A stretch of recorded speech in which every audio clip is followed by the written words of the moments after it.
உலகெங்கும் நிறைய கடவுள்கள் உண்டு. ஆனால் சிவன் அந்த கடவுளில் ஒருவனாக அடங்க மாட்டான். சிவன் உலகில் அனைத்து உயிரினங்களுக்கும் அறிவியலாய், அறிவாய், இறையாய் இருப்பவன். ஆகையால் தான் அவன் இறைவன். சிவனே சிறந்தவன். ஃபாதர் உங்களை கூப்பிடுறாரு, கொஞ்சம் வாங்க. வணக்கம் ஃபாதர். வாங்க பரமசிவன் சார். நீங்க பாடம் நடத்துற முறை யாருக்கும் பிடிக்கலையே.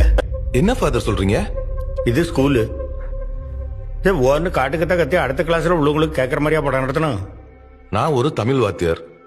அதுவும் எடுக்கிற பாடம் பெரிய புராணம். அதை எப்படி அமைதியா எடுக்க முடியும்? கம்பீரமா தான் எடுக்க முடியும். அப்போ தெம்பாவளி நடத்துங்க.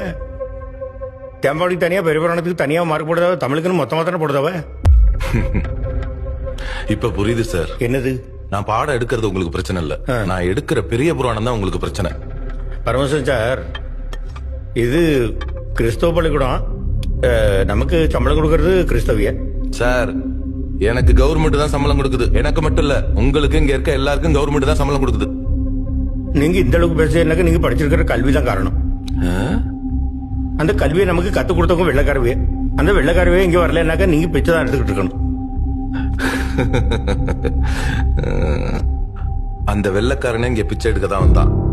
அது மட்டும் இல்ல ஃபாதர், அவங்க அங்க ஆடுபாடு மேய்ச்ச காலத்திலேயே இங்க கல்வி அறிவு, அரசியல் அறிவு இருந்திருக்குன்னு ஜோசப் பெஸ்கி என்கிற வீரமா முனிவரே சொல்லியிருக்காரு.